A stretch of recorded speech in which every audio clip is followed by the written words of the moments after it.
स्वागत है मेरे हर एक शेरनी का आपके अपने A1 educational hub study platform पर। 124 की पावर 372 है गुणा 124 की पावर 373। इसके गुणनफल में इकाई का अंक आपको बताना है। देखिएगा यहां से मैंने आपसे कहा अगर आधार पर संख्या लिखी है कोई और उसका यूनिट डिजिट 4 है तो पावर अगर सम है तो इकाई का अंक कितना हो जाएगा, 6 हो जाएगा। और अगर पावर विषम है, अगर पावर आपकी क्या है, विषम है, 373 विषम है ना, क्योंकि इसका पावर का यूनिट डिजिट 3 है तो पावर भी विषम हुई। और जब आधार पर 4 हो, क्योंकि हमें इन अंकों से कोई मतलब नहीं, मतलब सिर्फ यूनिट डिजिट से है, तो 4 की पावर विषम है तो हमेशा यूनिट डिजिट 4 हो जाएगा और 6 चौक 24 हो जाएगा। 24 का यूनिट डिजिट 4 हो जाएगा। ऑप्शन आपका सी राइट हो जाएगा। फटाफट 1 से 2 सेकंड में हम लोग सॉल्व कर सकते हैं। अगर वीडियो दमदार लग रहा हो तो लास्ट में चैनल को सब्सक्राइब करके बेल आइकन प्रेस कर लीजिएगा। और 8 बजे रोज आपकी मैथ की क्लास होती है शानदार, और प्रिपरेशन कीजिए धमाकेदार, आवाज दूर तक जाए, धमाकेदार प्रिपरेशन कीजिए। क्या है अगला क्वेश्चन आपका तीसरा, 217 की पावर 413 गुणा 819 की पावर 547 गुणा 414 की पावर 624 गुणा 342 की पावर 812 में यूनिट डिजिट आपको बताना है। अब देखिएगा यहां से क्या करेंगे, हम 217 की पावर 413 को सॉल्व करेंगे। यूनिट डिजिट आधार पर जो संख्या उसका 7 है तो पावर के लास्ट के 2 अंक ले लीजिए, 13 को लेंगे और 4 से डिवाइड करेंगे। जितना रिमाइंडर बचेगा उसे इसके यूनिट डिजिट पर यानी आधार के यूनिट डिजिट पे लगा देंगे। तो 13 को भाग करेंगे 4 से तो दोस्तों रिमाइंडर 1 बचेगा ना, और रिमाइंडर 1 बचेगा तो 7 की पावर 1 लिख देंगे, गुणा है बीच में, गुणा लगा देंगे। 819 की पावर 547 पर जाएंगे। अब मैंने ये रूल उस वीडियो में बताया है, अगर आधार पर इकाई के अंक जो संख्या है उसका इकाई का अंक 9 है तो आपकी अगर पावर विषम है तो कितना यूनिट डिजिट हो जाएगा, 9 हो जाएगा। लिख लीजिए यहाँ पे सीधे सीधे, इंटू है, इंटू लगा लीजिए। आधार पर आपको फिर से 4 मिल गया इकाई का अंक, तो पावर सम है तो यूनिट डिजिट आपका कितना हो जाएगा, 6 हो जाएगा। और फिर इंटू लगा लीजिए, 342 की पावर आपका 812 है। अब इसके 2 अंक लीजिए पावर के और भाग करेंगे हम किससे, 4 से भाग करेंगे। अगर दोस्तों आपका 2 आता है, 7 आता है, 3 आता है तो आपको पावर के 2 अंक भाग करने हैं 4 से। 12 को 4 से भाग कीजिए, आपका पूरा चला जाएगा। रिमाइंडर आपका कितना बचेगा, 0 बचेगा। तो 0 रिमाइंडर नहीं लगाना, अगर रिमाइंडर 0 बचता है तो इकाई का अंक 2 लिख लीजिए, इस पर पावर 4 लगा दीजिए।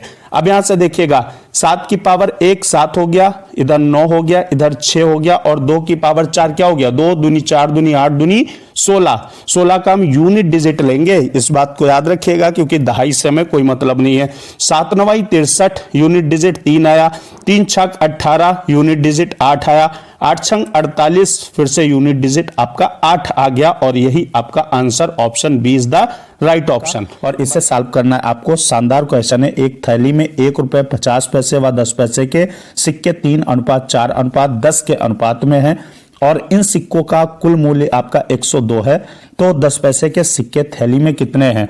अब आपको मैं शानदार ट्रिक से बताऊंगा, तो वीडियो को आप देखते रहिएगा। ये ट्रिक क्या है आपकी, बहुत जबरदस्त ट्रिक है। यहां से देखिएगा, 1 रुपए और 50 पैसे और 10 पैसे के सिक्के हैं, तो लिख लीजिए 1 लिखिए और फिर आप 50 लिखिए और यहाँ पे अनुपात लगाते चलिए 10, ठीक है।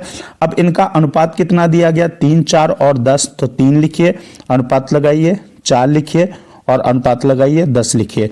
अब यहां से देखिएगा 1 रुपए के 3 सिक्के हैं तो टोटल रुपए कितने हो गए दोस्तों, 3 हो गए। 50 पैसे के 4 सिक्के आपके हैं तो रुपए कितने हो गए, 2 रुपए हो गए, क्लियर है। और आपके 10 पैसे के 10 सिक्के हैं तो आपके रुपए कितने हो गए, 1 रुपया हो गया, ठीक है। अब ये रुपए टोटल कितने हो गए, 3 2 5 और 1 6 रुपए हो गए, और रुपए आपको दिए कितने, 102।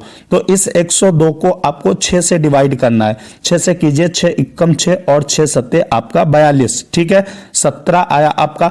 अब इस 17 का क्या करना है, 10 पैसे के सिक्के पूछ रहा है तो 17 को आप 10 से मल्टीप्लाई कर देंगे और आपके 17 की 10 से करेंगे 170 आ जाएगा। तो सिक्के कितने हो गए, 10 पैसे के सिक्के कितने हो गए दोस्तों, आपका 170 हो गए। तो राइट ऑप्शन क्या हो गया आपका, 170 option C is the right option. समझ में आ गया सबकी?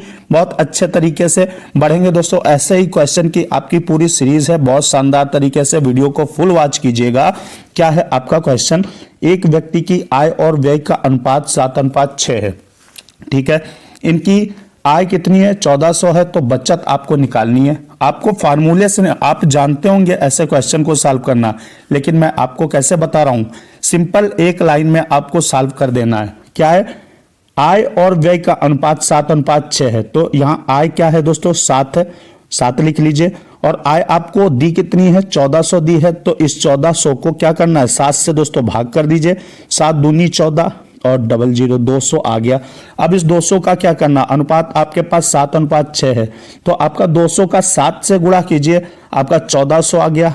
ठीक है, 1400 तो आय आ गई। और व्यय का अनुपात कितना है? 6, तो व्यय में इस 200 की गुणा कीजिए, 1200 आपका हो जाएगा। 6 दूनी 1200। और इनका अंतर, ये आपकी आय है 1400 आय है, और आपका व्यय कितना है? 1200 है। इसे माइनस कर दीजिए, बचत आ जाएगी। बचत ही तो आपसे पूछ रहा है, तो 1400 से 1200 माइनस होगा तो 200 आ जाएगा, और ये क्या होगा दोस्तों? आपकी बचत होगी। देखा, एक लाइन में क्वेश्चन सॉल्व हो गया, आपका बी ऑप्शन राइट हो गया। बढ़ेंगे दोस्तों अगले क्वेश्चन की तरफ। अगला क्वेश्चन आपका क्या है? शानदार क्वेश्चन है। दो संख्याओं का अनुपात आपका 4:7 है, उनका योग आपको 1331 दिया गया है, तो छोटी संख्या आपको बतानी है। तो आपका देखेंगे अनुपात कितना है? 4:7 है, तो इन संख्याओं को जोड़ लीजिए। इनका योग कितना हो गया? 7 4 11 हो गया। और योग दिया कितना? 1331 दिया है, तो 11 का रेशियो आपका 1331 दिया है, तो 1 का रेशियो कितना हो जाएगा? 1331/11 कर दीजिए। 11 से काटेंगे 121 आपका आ जाएगा। 121 आ गया। अब इसमें देखिए 4 का रेशियो कितना निकलेगा? इस 121 की 4 से पहले गुणा कीजिए, तो आपका कितना आएगा? 4 एकम 4, 4 दूनी 8, 4 एकम 4, आपका 484 आ गया। आपसे पूछ रहा छोटी संख्या, तो छोटी संख्या 4 वाली ही तो होगी, 7 वाली तो बड़ी होगी, तो आपका छोटी संख्या 484 आ गई। ऑप्शन आपका डी राइट हो जाएगा। कौन सा? D option is the right option.